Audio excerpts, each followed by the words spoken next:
Hi, I want to welcome everybody here to our spotlight program on the GoggleWorks. Really going to be a very interesting session, I believe. I'm Dave Myers. I'm the director of the Berks Alliance, and we hold these periodically. And when we get done today, I'm going to go through a long list of the ones we have coming up.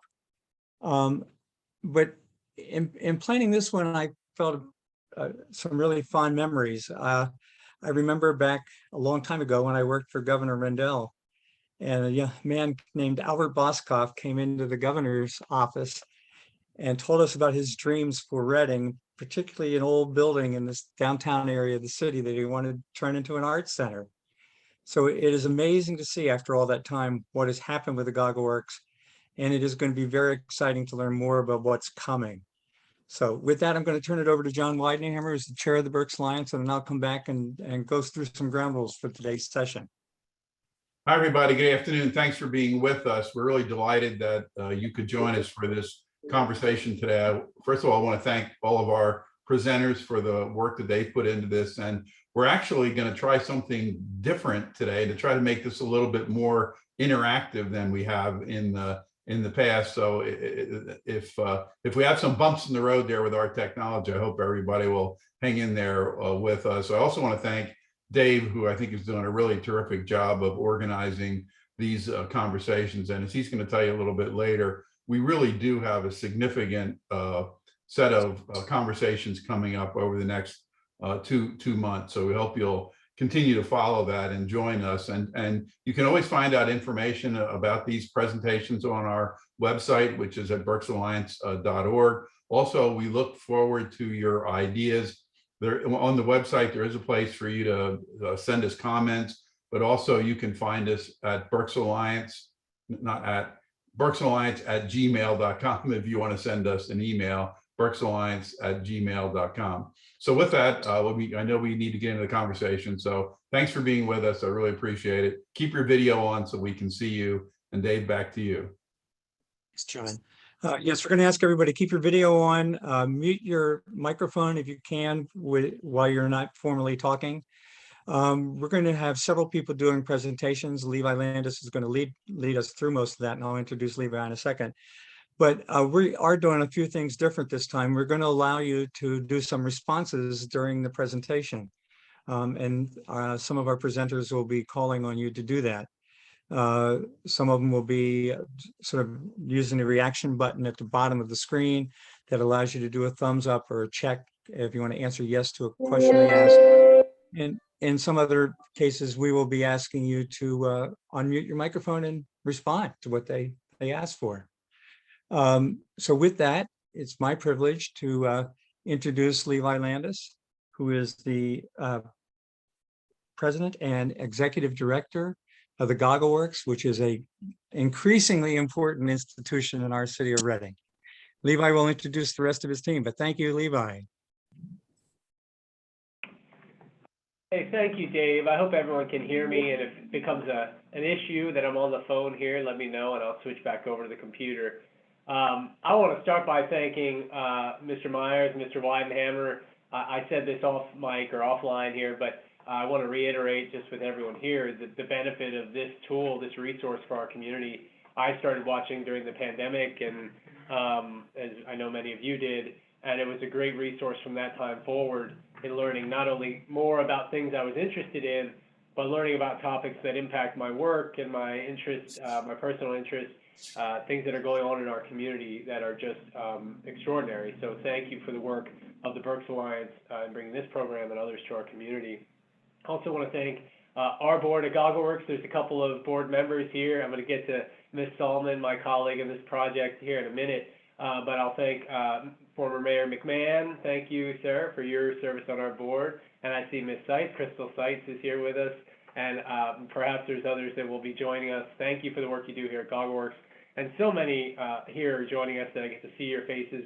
Many of you have been supporters of GoggleWorks or this project, or go across the community in philanthropic or other types of wisdom, advice, and support. Maybe you don't know, I hope you do, how unique this community is. I'm still a fairly recent transplant. I've been here almost 7 years. And I've just been really blown away by the level to which people come together and launch new projects in the city or in the community. And it's really exciting. You know, for me as a professional administrator, leader, I've been blown away. So thank you to all of you. We'll get to some of you along our path here because, again, you play integral parts in this project. I also see a couple of GoggleWorks staff members, Emily Teal's there, and of course my colleagues Tim and Tiana I'll be introducing as we go. As David mentioned, or maybe John did, we do want to make this a little bit more interactive. So we have a couple questions for you, and part of that is the process we're trying to use. We don't just want to build a big park. We are excited by what we've heard from our community. We want to respond to those needs, but especially with the second phase of this, there's a lot of opportunity, and we want to use moments like this to capture some of your interests or your curiosities, or just get us thinking about new lines of questioning. So get ready, get your chat fingers ready to help us out when that comes up. We promise they're relatively easy to do, but we will be asking you to either react or write a short post in your chat so that we can capture that as we go. So if that's all right, we'll start there. I have the great privilege of introducing sort of our captain, our cheerleader, our Jiminy Cricket, the consciousness of this project. She's been working since about 2018, I think it was, when she started to ask our board and leadership, you know, we do all these great things inside of our walls. What can we do to draw closer to our community, to give the folks around us more so that our mission can kind of seep out of its walls, and ultimately just even make it more comfortable as you enter this. I don't want to tip the hat. She's going to talk a lot about what drew her to this project and gave her this idea, but I have the privilege of working with Ms. Solomon on many projects. She's well known throughout the area as an incredible businesswoman, visionary, and also a philanthropist and a supporter of so many folks on this call. So it gives me great pleasure to introduce the chair of the Art Park Committee, Sandy Solomon. Okay, by the way, I am Sandy, not Miss Solomon, so anybody can address me. It's the first time I've heard that. Thank you, Levi. It makes me sound old. So anyway, thanks for giving me the opportunity to share with all of you the exciting plans we have for the Art Park. It's a project that's been 4 years in the making. Now, before I start, I'm going to ask you 2 questions, and you could use the reaction button on the bottom of the screen, as David said, so I'm reiterating that. I just want to know how many of you have visited the GoggleWorks either for an event or a tour. Please put a thumbs up. But then, you know, digging a little deeper, how many of you have taken a class? Ceramics, glass, metalwork, woodworking, painting, photography. You know, I can go on and on. There is a lot to explore at the GoggleWorks. So please, you know, give us a reaction. So we all know that the process of creating art is one of the most natural forms of human expression. And at the earliest of ages, our kids dance and create art with joy. And the arts historically have brought development and life back into center cities around the country. They've been used to that because it draws people downtown. And that was, you know, I guess that was the idea that brought our founders, Albie Boskov, Marlon Miller, and Irv Cohn to the idea of creating and developing the GoggleWorks. So how do we help our kids keep that spark? And how do we help us grown-ups find the kid within us? And, you know, that has been the important aspect of the GoggleWorks, or, you know, that original mission. But as we've matured as an arts organization, we've been looking outside our doors to the diverse communities surrounding us and wondering, you know, how could we draw more of that community into our grounds and eventually our building to participate in our arts activities. We want to be more relevant to the community we serve. And we also learn from canvassing the community that they didn't feel comfortable coming in. So that sparked the question, how can we make our campus feel more welcoming? You know, it's all sort of simple questions that, you know, bounce off each other. Now, I personally have had a love affair with the GoggleWorks since its inception, and I was a founding donor and board member, you know, really excited by its mission. And that was 17 years ago. And time does go fast. For all the excitement inside the different workshops and galleries, the entrance to the building had always, for me, obscured the beauty within. Remember, as a safety goggle factory, it was designed to move trucks in and out, supplying materials, picking up finished goods. So someone who was not aware of what was going on inside would see broken blacktop, a hardscape of driveways and parking lots, the surrounding barbed wire fencing, yeah, which has the message, you know, don't come in as opposed to enter, an abandoned alleyway with unsafe conditions. And they would not see any inviting places to perch outside, to be entertained, to be delighted. And because of the slope, access in was hard with a 130-foot handicapped ramp or an unstable walk in heels down the driveway. So I think most of us here attending the meeting have been in the GoggleWorks, but it takes a leap of faith to walk through that gate. So I came to Levi with the idea to beautify and soften the exterior with greenery and create a place to gather. And I call it an intermediate space that would welcome the community. And that idea has morphed into the art park. Levi embraced the idea, and together we tried to articulate a project goal, which was to create an artistic, welcoming green space in Center City. And one thing we all know is that in our city, parkland is sorely needed. So I asked my landscape architect, Jeff Charlesworth, who had designed the Sweet Street Cafe deck, to join the team. And he too was excited by the scope and offered to work pro bono on the development of our plans. And I want to give him a call out on that. Now, this was not an entirely new idea for us, as he and I had gone through a similar process at Sweet Street and our manufacturing campus when we built our outdoor patio and landscaped our property, creating a Highline-esque look with a redesigned cafe. I was told, no one will come, it's too big an investment.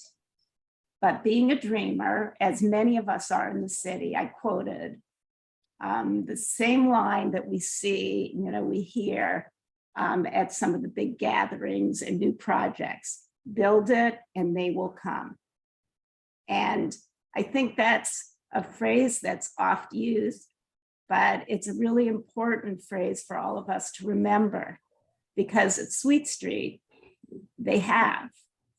Just yesterday, I was out on our deck for lunch, and what a great feeling it was to see our once neglected corner of the city bursting with life and social conviviality as individuals from all over the city came to lunch. This is what we see happening at the GoggleWorks. You know, Jeff's idea was to create a charrette to get community involvement, and gave this assignment to his landscape architecture students to come up with design concepts.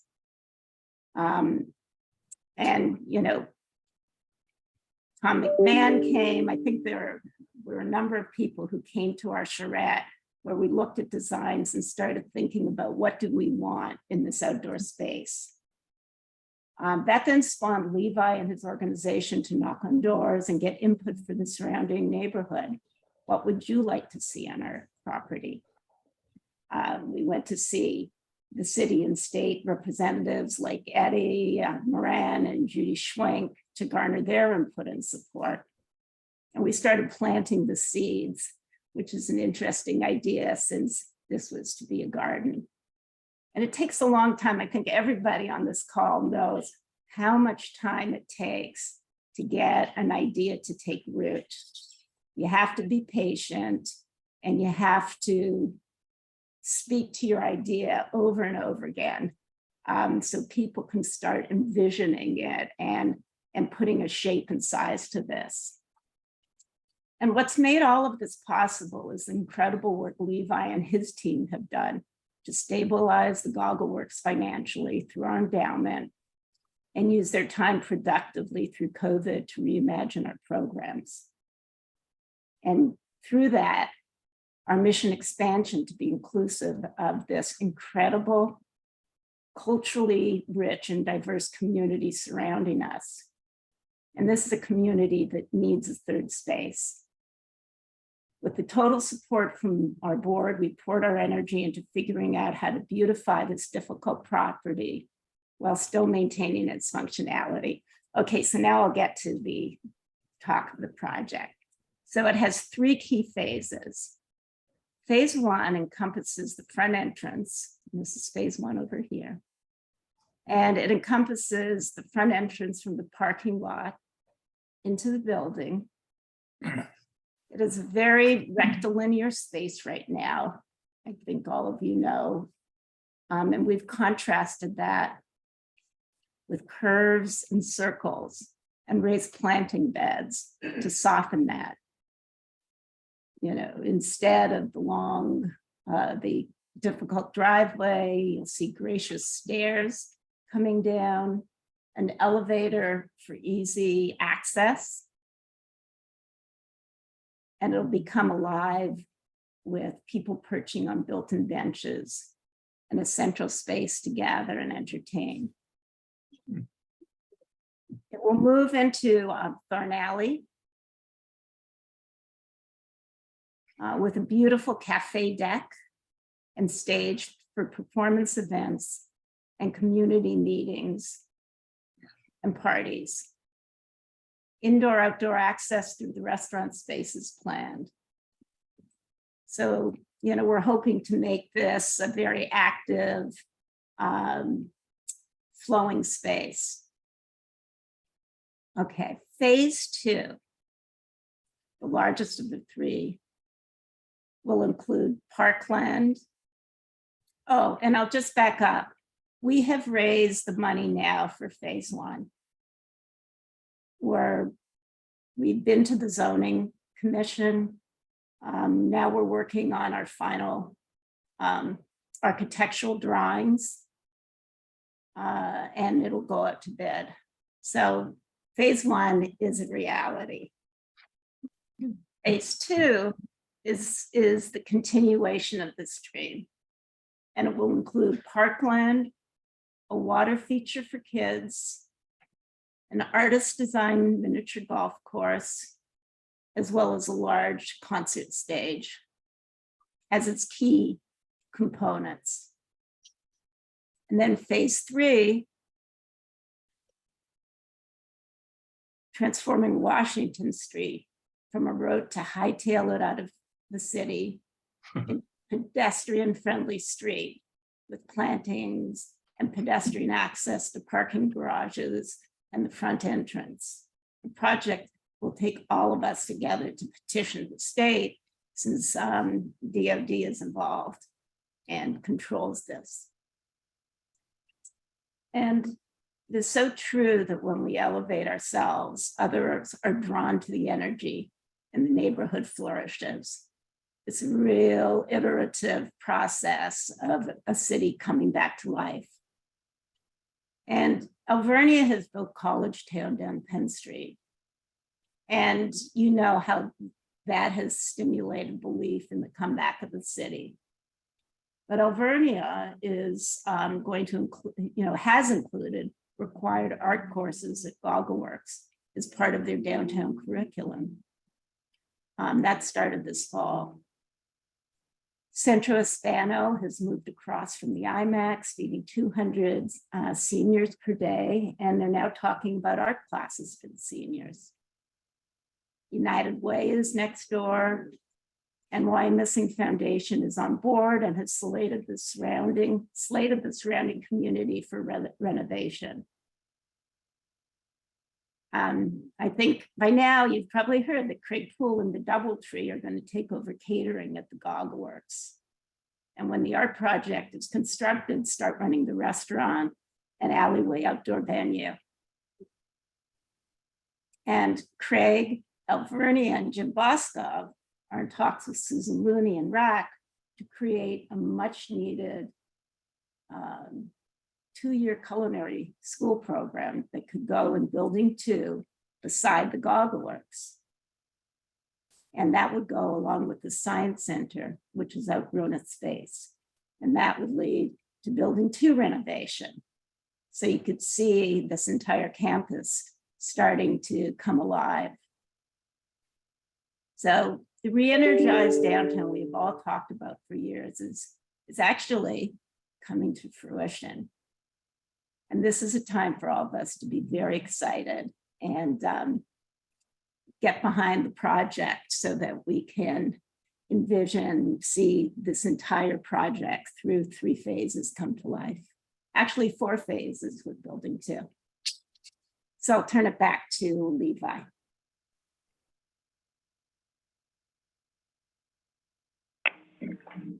Great overview, Sandy. An incredible vision, I think, brought to life with a few questions on our part and many thoughts and advice and opinions by stakeholders, some of which are right around our center and others are, like you all, come from throughout the community.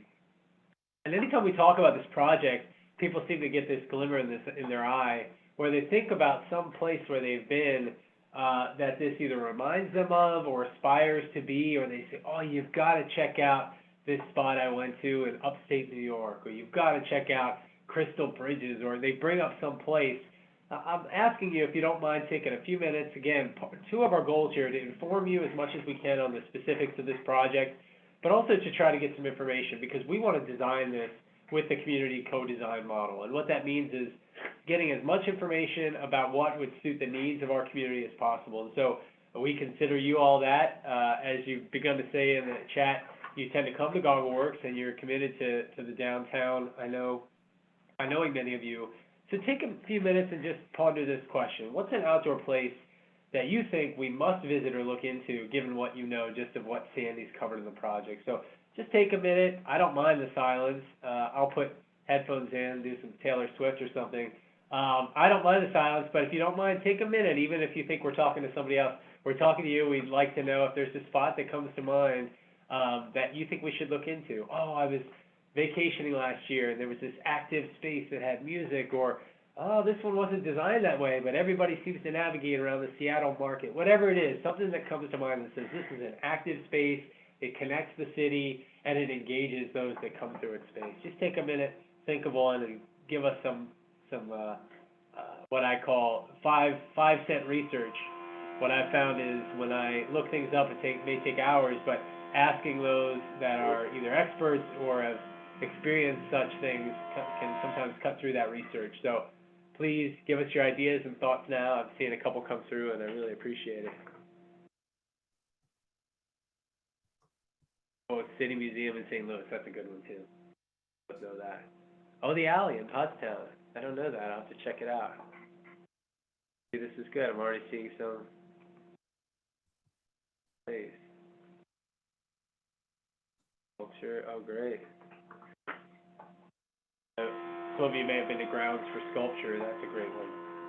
So take a few more minutes. I'm going to keep talking here so that we can keep the project going. But please submit your thoughts there. We are still going to have questions at the end, so you can feel free to sprinkle those through. Hopefully we'll catch them. Or if you want to wait until we conclude the sort of informational part, then you can ask some questions then. So as I said, I'm going to keep rolling along here, but please put yours in so that we can capture those and look at them after we're done here. So Sandy mentioned what we're going to do, what the vision is. I'm going to talk a little bit about how we arrived there. She set me up quite well in talking about some of the stakeholders and some of the process, but I'll make it a little clear because there's 2 things I heard again and again as I was moving to Reading. One is don't build anything without talking to people. There's a lot of folks that build these great projects or these great buildings or what have you, maybe without enough community investment or interest or engagement. And so sometimes there's those that are left feeling that we built the Field of Dreams, but maybe they didn't come for whatever reason because they weren't included in that process. So we want to make sure we did that. And the other is make sure you get it done. I mean, our neighbors were just as concerned about this as anybody. It's like, don't ask us these questions if it's just going to be another plan that sits on a shelf or another big idea. And so I'm pretty excited to see Sandy and our folks from Why Missing Foundation and Berks County Community Foundation on the call, because these are get it done kind of people. And I know so many of you are. So it's exciting to be coming together with get it done people, but I think hopefully asking the right questions and learning, being willing to listen and learn about how we could work better, serve better, and build this thing in a way that it's truly needed and helpful. And so with that in mind, I won't read through these, but these are the kind of things that we saw as the needs and challenges and the opportunities as we listened from our community and from those of you that were willing to give us your advice and thoughts on this. So what we want more than anything is to make sure that it's activated, and that means that there's regular programming happening in the space, that it's redesigned so that it addresses these, I'll be frank, ugly and neglected, sometimes blighted spaces that exist really close to our beautiful art center. So we saw that as our responsibility. We need to do something. And the third piece was to connect it, right? Some of you run nonprofits or businesses in the city or around GoggleWorks, and I think the more we do to own our part of the pie or our piece of the world, if you will, and we start to connect these things, that's when you see cities really come to life and become vibrant. Not that Reading isn't, there's incredible things happening here, but I think all of us agree that there needs to be more connectivity. It's a really walkable city, there's lots of utilities and programs. I think it's on us as artists and on us as dreamers to think about the really unique ways that people can connect, whether it's through a bike or walking or simply by opening up the access. So I've seen people walk from the 6th Ward, which is behind us here at GoggleWorks, across Washington Street, say to the United Way or to Centro Hispano or to other vital programs and opportunities in the city, and they have to go across 100,000 square feet of parking lots. Now, some of them are ours, some of them are structures and manufacturing city buildings, but nobody should have to walk with their work bag or any kind of commuter items that far. It's not the kind of city we want to live in. So the thing we kept asking people is, what kind of place do you want to grow old in? What kind of place do you want to work in and thrive and play? And so these are the kinds of questions we began to answer. But it all kind of started with one question, and some of you have heard me talk about this if you were at the press conference, but at the same time, Sandy was asking, how can we make this softer? How can it reflect the mission inside? We happen to have a young student artist named Maria who walked through the space and asked, why is there no art out here, when she opened an alleyway door in the Thorn Alley? And that kind of funny question at the time became a really serious line of questioning for our staff and our board, so that as Sandy and others were starting to ask what we could do to make it more beautiful and more sightly, that we were also thinking, how could this perform almost what we see the functions of so many of the places you just put in the chat? How can this be another gem in Berks County that people could say, you know what, I'm proud that we have a minor league baseball team. I'm proud that we have an art center called GoggleWorks, and look at our museum, and look at our colleges in the city.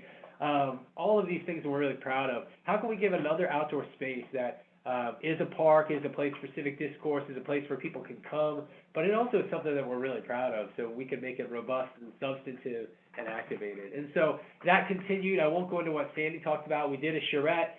We built this coalition with representatives. I'm happy to say every single representative in our jurisdiction is on in support of this project, pledged support. But above and beyond that, I'm proud of the coalition of residents and stakeholders that we've built. This is something that was really new to us. We've always had a lot of partners on our campus.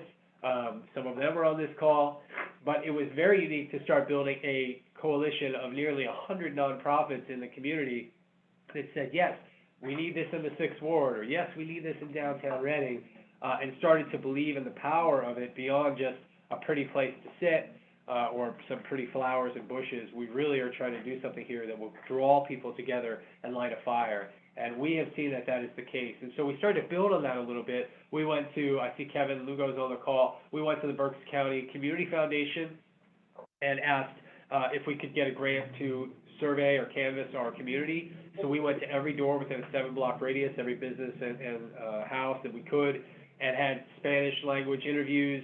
Most of them were half an hour or more long, some up to 90 minutes long, just simply asking people whether they're familiar with GoggleWorks, what we do well, maybe they've never heard of us, are there places you go in between work and school or work and home, these very kind of like everything from very basic to substantive questions about this project. And ultimately found that people were excited by the possibilities here. Many of them in ways that we already work, right? How arts can solve these big problems, but also in new ways of recreation and discourse and just having a place to come and to engage with people that think differently than you. I think there's not enough of those in today's day and age, and so this project offers that. And then finally, now we're in this period of co-design that I mentioned. So we have enough information to move forward with phase 1. As Sandy said, we've raised enough money to carry out those portions of the project, and we're going to have shovels in the ground this fall to open by the spring. But this whole next stream, the phase 2 and beyond that, we want to continue that community co-design project. So it's not just, hey, build it, hope you like it, enjoy. It really is about how do we do this together so that we're in lockstep, hand in hand, designing the kind of space that our community needs. We're gonna get into the details a little bit of phase 1, and so I'll start here and just kind of talking through the courtyard a little more, and then I'll ask Sandy to do so in the alleyway. So some of the unique features that I wanted to point out here, as Sandy said, it will soften the entrance to GoggleWorks. If you're not kind of attuned with where you're looking here, this is the area as you walk through the main gate. It looks like this in the bottom right corner, this gray, ugly photo. So if you walk through the main gate, here's the main doors by where this gentleman is standing, where you push the button to open the handicapped entrance. So that is essentially walking through the main gate here where my cursor is, down to the main door, instead of just coming through this kind of like asphalt jungle, as I call it. Sandy and her landscape artists have worked to understand the community wants places for repose and to sit and think and ponder. There's not even many places to sit inside of our building, so places for seating. These are large planter boxes designed to create more greenery, more oxygen, frankly, and just more beauty. But we also wanted to think about allowing vehicles to still get through here. So there are some practical concerns that we have. We've reduce the amount of impervious surfaces, which are those sort of asphalt things, anything rock-made that can bounce off rain and rainwater, really things that can soak it up. And our plan here is to make it sustainable, environmentally friendly, all of these things that we learned as we have dove into outdoor programs and especially working in the GoggleWorks Gardens at Lowers Park. Tiana's going to get into that in a little bit, but this project that's in partnership with the Why Mystic Foundation has taught us so much in terms of our values around sustainability, environmentalism, agriculture, education. So we're learning a lot as we continue to teach a lot about art and creativity. And then just a few other things. We want to have these spaces be pedestrian and bike friendly. As I said, this, along with the alleyway, will open up what's currently a closed section of about 100,000 square feet. We do want to put in amenities for bikers and pedestrians.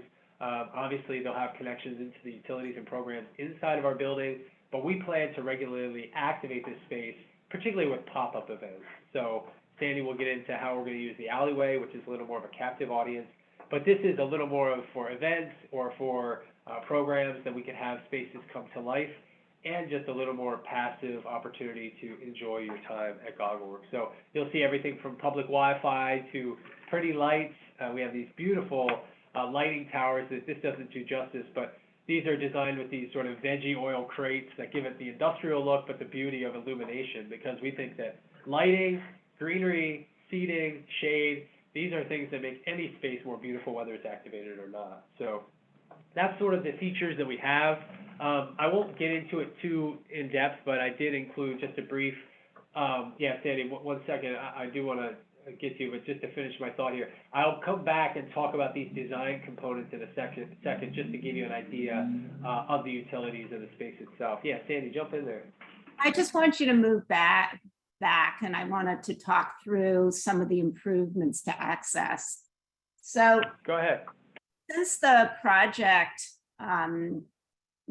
these first drawings, we've also expanded the project to include plantings that will beautify and cover the barbed wire fencing at the entrance. And as well, instead of the rampway, there's an elevator that's been designed into that space that will take you down on a wet day, on an icy day, or if you're handicapped. But there are also graceful stairs that have been designed 5 foot wide with a railing to help you step down in a curve along that planter. And wherever you see the curves, this is some of this is being done with something called Corten steel, in keeping with the industrial nature of the property. And that's a metal that weathers naturally and can be curved in space instead of concrete beds. So it's going to be an element that kind of connects the roots as an industrial center to how we're designing that sort of future look of the property. Okay, you can go on now. No, thank you for jumping in. That's two essential pieces that changed since this early drawing. And as Sandy's kind of alluding to, there's new materials. We don't do a lot with greenery with the exception of the garden. So it's a way to integrate what we're starting to do across the street with the GoggleWorks gardens, but also bring in the material culture that does happen inside here. We have a metal studio, we have a wood studio, we have clay. Any of you that have been to our campus know about this, but we love to incorporate those materials as well to bring that mission to life. So thanks for covering that, Sandy. And again, this just lists some of the components. I'll simply say that we're looking at roughly 250 to 350 in total capacity for that space. Most of it open space, right? So you can see here, most of it is just open space or flex and garden space. But there will be educational elements. We got some money from the Pennsylvania Department of Agriculture to put in an interesting irrigation system. Right now, we're kind of trying to dream up something kinetic or like a Rube Goldberg machine. So the more interesting and creative and honestly interactive we can make it, the more exciting I know our artists and those on our leadership team are as well. And then we're beginning to kind of track these values and outcomes that we have. So almost everyone has some kind of artistic value in the scheme of this, as you can see. But we also have program value. But we also have educational value with signage and some of the installations. And then as you'll see, there's ones that are in there for economic stimulation, interactivity, and safety. These are all the kind of values that we put in place based on the comments that we heard from our community. And Sandy, why don't you take us through the alleyway since that's become such a big part of our program piece? So, you know, there were basic problems in that this is a very hilly property with a lot of water flow. And so we had to deal with that as we designed. But also the city has utilities that go under Thorn Alley. You know, and all of us in this group do projects that somehow impact the physical plant. And we had to do that. We had to come up with a design that would not disturb the utilities that were underneath. And Jeff came up with this incredible, I don't know if there are 3 by 4 or 4 foot squares of decking that stand on feet that can be adjusted to allow for a deck that will work with the contours. And what is it? Is it like a 3 to 4 foot slope of that alleyway downhill, Levi? Anyway, it's approximately that. He's probably muted. So what's great about the deck as it's designed is it can be lifted up, taken apart if ever there was a reason to have to get into the utilities. It's very movable. It also gives us the opportunity to place all the wires and the conduit underneath. handicapped access is always a big issue. And as we started designing this, there were a lot, and you don't quite see this in this rendering, but there were a lot of ramps that had to be included to give access. And the way we've satisfied this now, these windows are actually come out from the cafe, and we've created, and they're actually much higher than the level itself of the cafe. And we have a plan as we redesign that space to build a second level in the cafe, just with a few steps, and call it a stage, which would allow doors opened up where you see these windows that would open up onto the deck. And one of them would open up onto an elevator. It's a little elevator like we have at Sweet Street that would allow the handicap to go up and down into the GoggleWorks cafe. So it's an easy access, and as well, it takes away the huge space requirements of ramping in such a narrow space. And we have plans to put a stage up front. I wish we had those architectural renderings, Levi. They're not handy. No, not yet. No, okay. Not the final. Not the front, anyway. So at the front, where towards where the stage is, show them just where the stage will be, Levi. And down that way, there's a stage with steps, a ramp access on one side, and steps, is a few steps. It's a relatively low stage where any performances, events, speakers can be staged. And so the ramp will have 3 levels. And or is it 2? Well, it'll have, I can't remember the final plan, I've got to tell you, since we've gone through so many changes as we've looked at the, at the slopes and slants through the engineers. And we'll be able to seat 75 to 100 people, Levi? Yes, that's right. You might want to put up some of the stats nearby, but there will be some planters here, and servers will have in-out access, and this is an issue that's stymied us.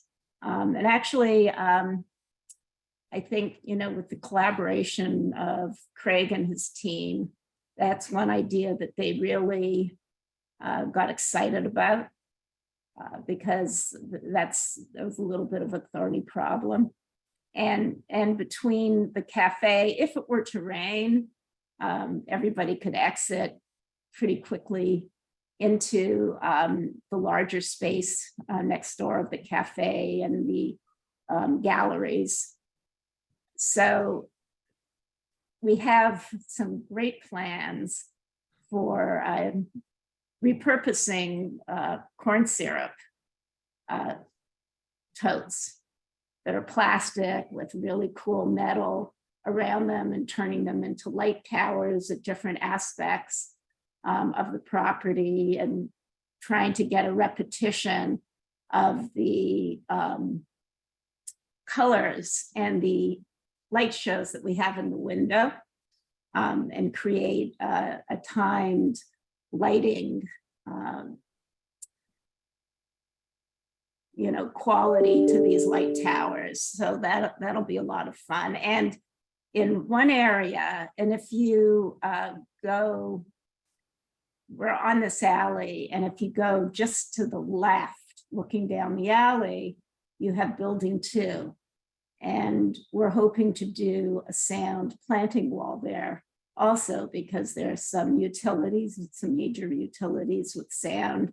And we've been doing investigation prompted by Jim's, with the help of Jim Sinelli, to understand what can be done to really block some of the sound that's created by the utilities.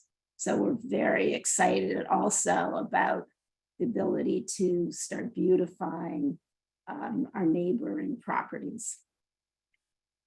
Do you want to add something as well, Levi?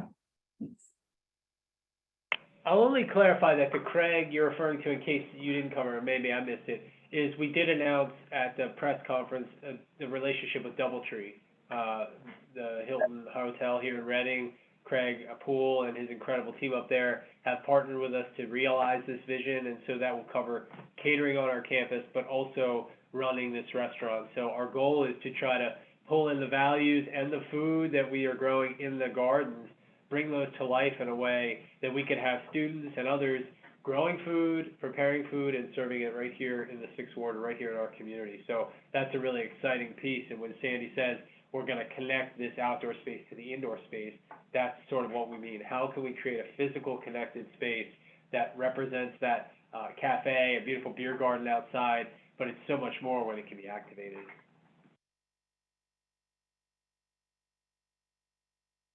And then I'll just keep us moving. We want to step back here for a second. I'm not going to get in the weeds, but since many of you, I think, have probably been to GoggleWorks and know what we're about, but maybe don't know what makes us more unique from other museums or another rec center, like what does GoggleWorks do? It really is the convergence of high quality and high access, right? So usually if you go into a museum or in some institution that prides itself on high quality art, it can feel really inaccessible. And the reason I wanted to jump back and talk about this is it kind of references the question that Missy Orlando put in the chat. How do we make sure that this is a place where everybody feels excited? And on the other end, for my friends that are concerned about artistic rigor, how can we make sure it's available to everybody, but it's still the kind of place that feels unique and substantive and vibrant and alive? And this is something that keeps me up at night. I know it sounds weird. I get up in the morning thinking, what's the thing that makes art valuable? It's the fact that nobody else can own it, and only one person. It's that scarcity that drives the dollar signs, the value of a piece of art. So when you start to think about making art available to everybody, how can you make it so that at least the perceived value or the felt value of everybody that sees it or experiences it can still be really high? So these are the kind of questions we're asking ourselves, not only inside the building, but since we've gone out. And as we've asked this question, we've learned that outdoor spaces are perfect for these kind of things. So I asked one of my colleagues, Tim Compton, who's the artistic director here at GoggleWorks, to talk a little bit about what started to happen to pull us outside of our walls. Because again, in others' hands, this would just be a beautiful little courtyard or a walkway. We see it as something more, as a space that we could truly enliven, enrich, and pull others from our community in. That could be those we currently serve, but it better mean those that we do not see in our spaces, that when we have these outdoor events or have these placemaking or mobile programs, we see all kinds of new people, new faces, we hear from new voices, and that's really the impetus of this project. So for now, I'm going to turn it over to Tim Compton, who's going to talk a little bit about what our longstanding current programs look like and why we started to pull into these mobile and outdoor spaces. So Tim Compton, over to you. Thanks so much, Levi. And yeah, I'm going to kind of take people back in time a little bit. We'll go back to 2018, 2019, where we knew we had world-class studios and engaging experiences. The 4 different sort of components that we look at those from, or the lenses, if you will, is sort of the educational piece, the outreach piece, the artistic development, including things like our summer residencies, and then the visitor experience. We have tons of school-age students that come through, experience amazing times in our hot glass studio, where we do things like the You Create, We Makes. But we were hearing in some of those early conversations, this feeling of intimidation, and both Sandy and Levi have talked about that in sort of the revitalization, is that The whole idea is to make this feel a little bit more approachable. Art in and of itself can feel very intimidating to people. And so you layer on top of that sort of this industrial setting, and people that felt like they were insiders and had made their way into the building knew the magic that was inside. But those that maybe were casually walking by, and in fact, we've talked with many people since that have walked past this building their entire lives and had no idea of what the potential was that was inside. And we started to see this potential as far as engaging the community through events like our annual Iron Pour in the spring, Pumpkin Palooza, which we have the next iteration of that coming up this October, and then our Wintertime Arts Festival Reading are events that are really designed to bring the public in or go out and see them in these community spaces. And we saw a much larger turnout for those. So when we started to face the adversity of 2020 and all that was the pandemic, I distinctly remember a conversation with Levi where he said, you know, the way that we're going to get through this thing is by leaning in and creating that community engagement and proving the viability and the importance of the arts in these difficult times. And so he encouraged us to think about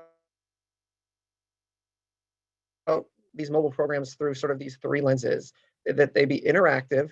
We know that people get more excited when they get their hands messy or when they get to be a part of the process, that they be lifelong, that anybody at any age can participate in this and feel like they're sort of rekindling that magic of the arts, and that they be place-based. All of a sudden, during that time, these amazing studios that we'd worked hard to program and to facilitate became a liability. And so going beyond our walls really helped us to engage people where they were and open up a totally different conversation. Fast forward to 2021 and then subsequently 2022, but we started doing more and more of these community placemaking activities. In 2021, we did 25 community placemaking events, and we saw the magic of things like the mayor's Halloween on Penn Street, where we just had throngs of kids coming to, you know, make this small pumpkin out of clay and paint it so that they could take it home. We saw the excitement and the engagement in these community events where it's sort of a culmination of all these different groups coming together. That expanded in 2022 when people really realized that we were interested and serious about going beyond our walls. And so we've done about 45 different community events, taking things like our new mobile glass furnace, thanks to the Wild Missing Foundation for helping to support that initiative, where we can take glass blowing, which we know is one of the most exciting and engaging demonstrations that we can provide.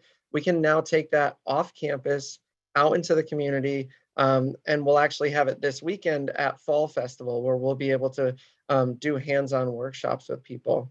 So as we started to get more serious about this, new partners started to come to the forefront and new opportunities started to show up.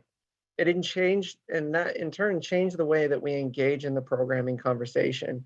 Instead of a top-down discussion about rigor and bringing the academics into things, we started blending that with a community-based conversation about how can we pique people's interest in the arts and get them, you know, more comfortable walking into the studios to take on some things that maybe can't be made as mobile. We know that the amazing wood shop that we have at GoggleWorks can make any type of project possible, but there is limitations to that as far as what can be transported and how that can be functioned. So now our initiatives are to try and pique people's curiosity by meeting them where they are and bringing that into a whole next level conversation of what can happen in sort of an intentional space. And that really brings us to the Lowers Park Gardens, the GoggleWorks Gardens at Lowers Park Elementary, which was a conversation that started when Lowers Park reached out to us during the pandemic time. They couldn't have their volunteers on site. And so the garden quickly fell into disarray. If you've ever been a gardener and you go on a nice long vacation, you know what that looks like when you come back. It can be quite an overwhelming undertaking. And so they reached out to us while we were doing more of this community placemaking and said, you know, how can we partner on this? How can we change the conversation in this space and make it a more vital conversation for the community? And that's really where Tiana Lopez comes in. She's the champion in that community garden space. She's done all of the heavy lifting and hard work to make that space transform from an overgrown space into a fruitful and productive garden. And I want to give her the opportunity to share a little bit about that process and what that's meant for the community. Thank you, Tim. Well, afternoon, everyone. So first and foremost, I am currently outside at the Penn Street Market. So my setting might seem a little different. And if you hear any like background noise, that is why. It's a bit unavoidable, but we are out here today. It's one of our markets that we attend, and I'm very happy to be here, especially as the season winds down. So yeah, I was hired on as the garden manager for the GoggleWorks Gardens at Lowers Park. And it's been one of the most fun, engaging projects that I've been able to be a part of, and I enjoy it very much. So I'm happy to talk about it. And really the garden started, as Tim sort of touched on, as a place of us going beyond our walls, both literally and of course figuratively, as in engaging the surrounding community, and just engaging different types of people, different ages, and you know, sharing what we do at GoggleWorks in that aspect. And the garden is a place where we can use it as a resource for both art and for people, in like a sense of nourishing people by the food that we grow, but also nourishing them in a more spiritual and mental health kind of way through bringing them to art with that. And we've been doing that. It has been a very busy summer. And yeah, so we've been hosting art classes out there in that space. We've had a horticulture resident who is one of our artists already in the GoggleWorks community. Very exciting. Nate Teeble, he was a woodworker and also already, and his specialty was native plants. And so we had an interest in nature and the arts, so it was a perfect fit for us. And he created an even more exciting space out there in the gardens for more of our studio artists to come out, and we host classes there and things like that. And yeah, we also engage the community in the sense of, you know, providing food for people, being here at Penn Street Market, if you're familiar with Penn Street Market's mission. And also through our free community garden that we also are able to give away food to the community and do it in that sense too. So very excited to be a part of the vision going forward, and I'm excited to talk about that too. Tiana, real quickly before Levi changes slides, there is a picture of the beehives there, and I know that the students were working on that with the after school arts program, but we also were able to do something interesting with the wax on those. Can you share that a little bit? Absolutely. So we have been using the wax from the beehives for encaustic painting. And actually we have a class tomorrow for encaustic painting that we're also using dried plants that came from the garden and incorporating that as well. So that's been really awesome to sort of, you've kind of like farm to table, but it's like farm to art for us. So it works really well. Thanks, Tiana. And if there's one thing I want to stress about what Tiana was saying, it's really been about how a place as sort of like in the earth and with such old processes as gardening could be such an innovator, right? When we think about innovation, we often think about our VR lab or our production studio upstairs and tools and technology and equipment. But I think, I speak for myself, but I can see it happening in other leaders here. The work we've done in the gardens has changed the way that I think about the work that I do. So instead of just thinking about what's going to make us sustainable this year, or how am I going to get enough donations, or what's going to, instead of thinking short term and then long term in terms of strategy, to try to think long term in terms of the generations here. I have kids. I dream of them walking these spaces and being a part of our community. And so when we think about the work that we're trying to do, and Sandy and I, really it's how do we make sure this is here for our kids and their kids? The question Missy asked, how do we make sure it's inclusive and includes this community that surrounds it? It's not just this place for carpetbaggers or tourists or everybody from outside the city. How can it be used by everybody, visitors and residents alike? And then how can it have these deeply, what I'll call tangible experiences? Those three pieces that Tim mentioned are so vital to what we do: interactive, lifelong, and place-based. And I couldn't think of any place better than a garden or a park to do these kind of things. A factory is great. It lets us do all the things we need to do for artists and want to do for those that come inside and want to make things. I like to say we love making beautiful things and we try to do it well. But above and beyond that, we also know that it's more than just about pretty pictures on the wall or pedestals with sculptures. It's really about how can art serve as a vehicle to solve greater problems. So when Tiana's trying to use artists and culinary and chefs and teach kids about diet and nutrition, we're also thinking about how we can serve them food, right? So it's when we heard from folks around the community and they said, it's great what y'all are doing in there, but it's hard to think about coming in and seeing an exhibition when I'm trying to put food on the table. So we try to think from a perspective like that. What are the spaces that everybody needs? What are the places that make everybody feel inspired and start to realize that creativity isn't just for those that have the time. It's not just a leisure activity. It really is creativity and making things should be woven into the fabric of our community, and we intend to do that as much as we can through spaces. And so that kind of leads back to, well, I'll go over, sorry, I rushed ahead. That leads us back into this phase 2, because this is really when we can start dreaming again.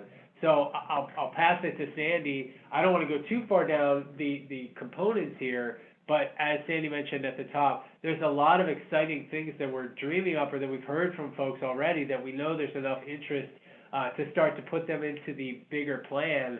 But part of what Tim wants to guide us through here in a few minutes is getting some feedback from you that could help us in this plan. So even though these are what we're currently planning, we know that phase 2 will be informed a lot by what happens in phase 1 and what we learn, and just simply by continuing to do these community workshops where we get critical information from our community. So Sandy, what do you want to tell us about this space? It's pretty incredible what we could do with this big gravel lot. Well, this is the big dream. And this, I mean, we've already gotten an idea that we should put a splash park here. And we all know that when you see spaces like Millennium Park in Chicago, that splash park is very much an element that is used, and the kids just crowd around.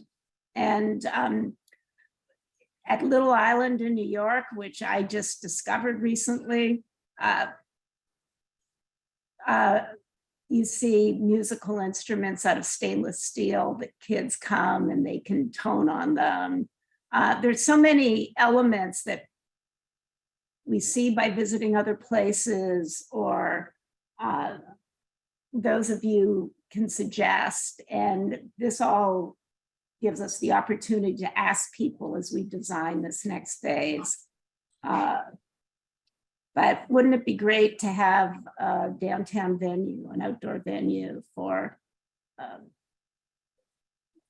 performances and concerts? And we have so much great local talent here beyond national or East Coast talent, but we have so much local talent, and wouldn't that be great to have such an incredible stage and venue for them to perform? So you can see there's so many different ideas. And I think that how it fleshes out, obviously, there is a limited amount of space, and we'll start defining it as we go along. But I love this rendition because it's so exciting to look at what it can be. I think just one more piece that I really want to add to this. And do you want to say something about your square footage allotment, Levi?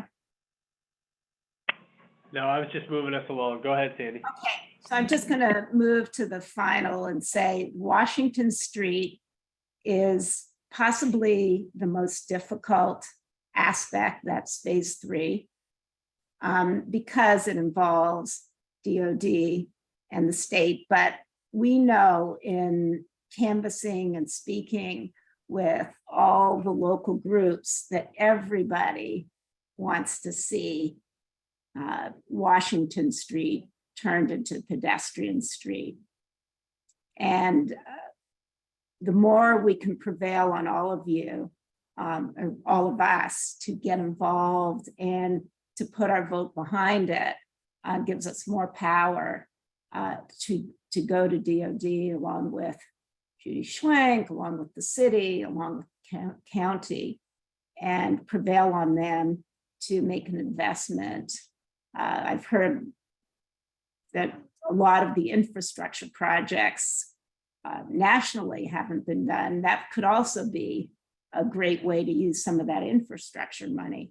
So I'm hoping that we find a way to get that, Washington Street changed to a street that all of us can walk along, feel comfortable walking up to the to Alvernia's downtown campus, and we see the development happen up in those intervening blocks, which is going to be really important to really connect all of our establishments and businesses. Okay. I'll say a word on that just briefly because Meg Kerber asked it in the chat.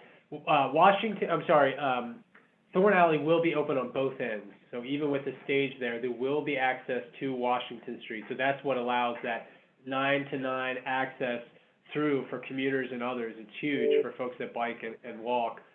So yes, that will be open on either side. And as Sandy's mentioning, when she says pedestrian street, this isn't like sort of what's been proposed on Court Street where maybe it's highly pedestrian or highly bike friendly. Obviously, we would love to connect to something like that. But for Washington Street, what we're trying to appeal the city and the state is, and this is along with Mr. Schuman and, Centro Hispano, United Way, everyone along Washington would love to see traffic calming in some way, whether it's some parking along the street or temporary hours. There's a lot of ways you can do it, and there seems to be openness to do that. So as Sandy said, there's a lot of complicated things, which is why it's pushed later. I didn't even include it in this presentation, in fact, but that is a big part of our plan is what can we do to make sure those coming in from Washington Street feel connected. And I'll tell you, there was one year when the attendance and the visitation coming from inside that door was almost as high as what came from our main entrance. So it's incumbent upon us for our visitors, but I think it's true for everybody in the city. We want to see Washington feel less like an interstate. The more we have a loop that feels like there's creativity and walkability and connectedness, I think the more we'll all feel a little more secure in downtown. We don't have too much more time here, so I want to jump to Tim. Since he has a handful of these questions for you, he'll kind of walk you through, but I will ask you, please, if you're on the call still, take the time, write in the chat. It helps us tremendously. These things will be able to be used by us to think a little more about what we're doing. So Tim, why don't I toss it to you to kind of walk through these last 4 or 5 questions. Thanks, Levi. And for everyone on the call, thank you for the feedback that you're sharing. We're really excited about this. This is actually a community placemaking activity that we're working on customizing for next year in partnership with Berks Launches, who's helping us 3D print some items so that we're actually going to have almost a sandbox type activity where people can manipulate and add to the part conversation. So we wanted to try and create a digital version of that for you today. So I'll start with sort of the first question. What's your favorite local third place? So third place is sort of defined as a public space that's not home or work, but a place that you like to spend your time. Go ahead and take a moment to just type that into the chat and share with everybody your favorite third place.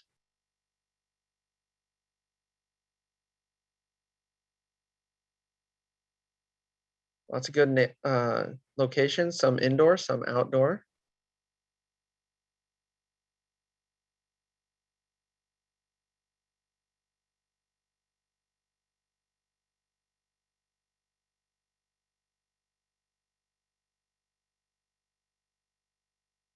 Some great responses.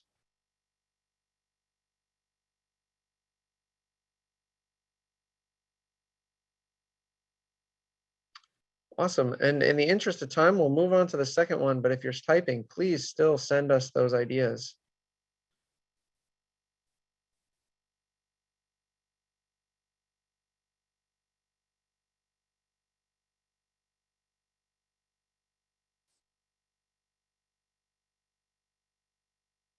All right. So the next question is, when you think of Reading, what color comes to mind?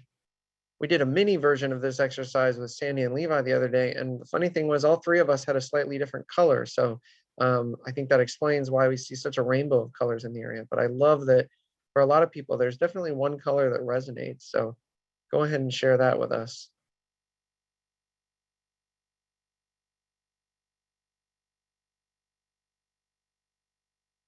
Fantastic.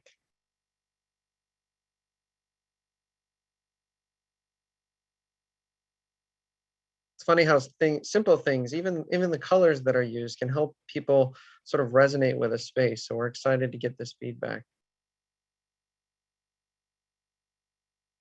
Looks like the chat has quieted down. By the way, this mean that we're going to design a purple or yellow park per se. It might mean that we want to play against what others think of the city, but it is an interesting question that I like a lot. Yeah, it's all about that dialogue. We'll go ahead and continue on to the third question here.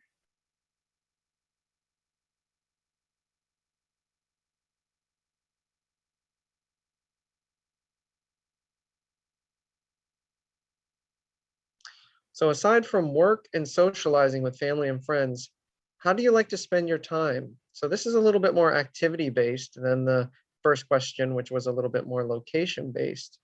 But what do you like to do with your free time?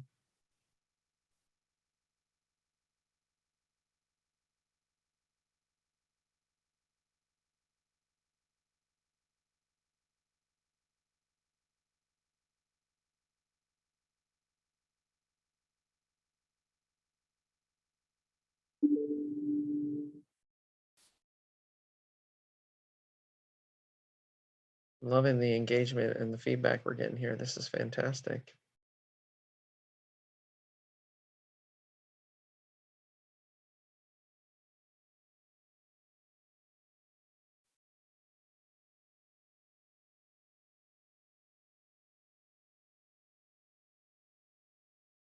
Elizabeth, we're going to try and get you involved with the GoggleWorks Gardens now that we know you like to garden. We do monthly volunteer days out there. So if you're ever interested in exercising your green thumb, please join us.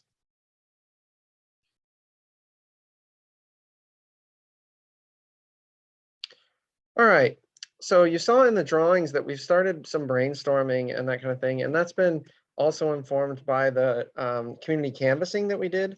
And so we sort of came up with some things that were common themes, and we wanted to put that in front of you as well. From our community listening, we're considering the following items, among other components.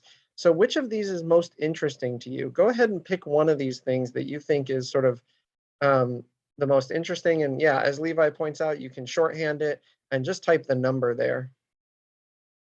Hey, Tim, how about 3 things? Yeah, go ahead and share 3 things with that. The more feedback, the better. But make sure your favorite is first, if you don't mind.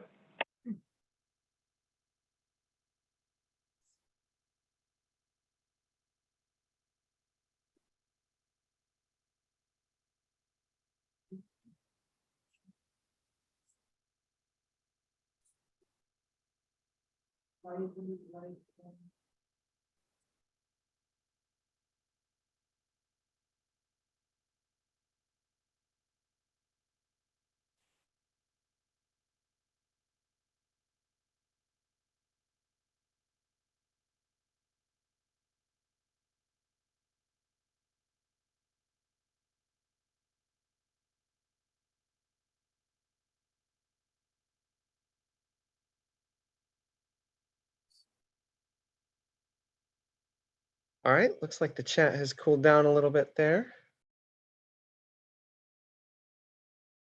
Give everyone just a moment more to review those options.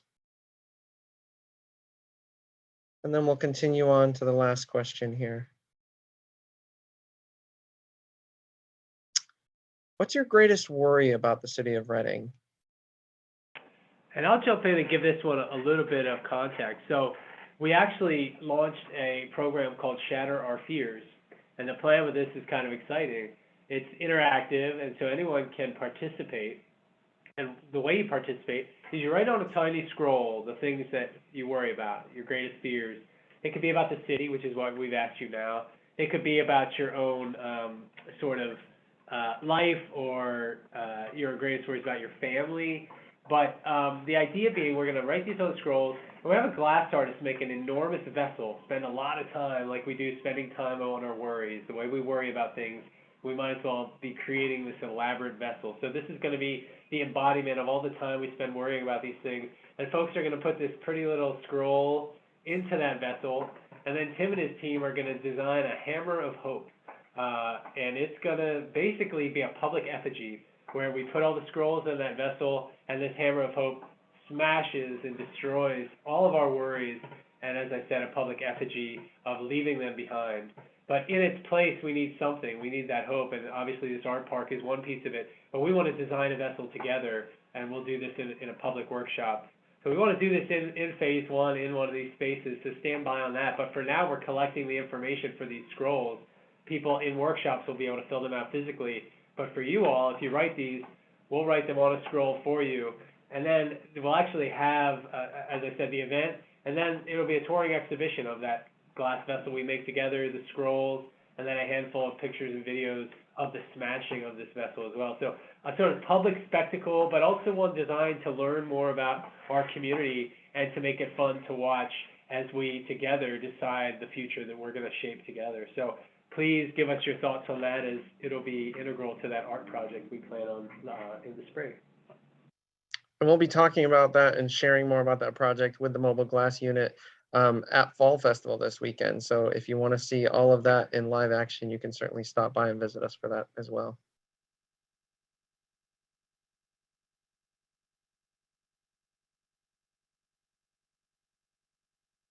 Good. That concludes our presentation. I'm willing to, obviously, Sandy, if you'd like to say any final words, since you are our champion on this project, but I know Dave wants to kick it to any questions that people might have as well. So Sandy, what would you like to leave us with before? Yeah, I want to.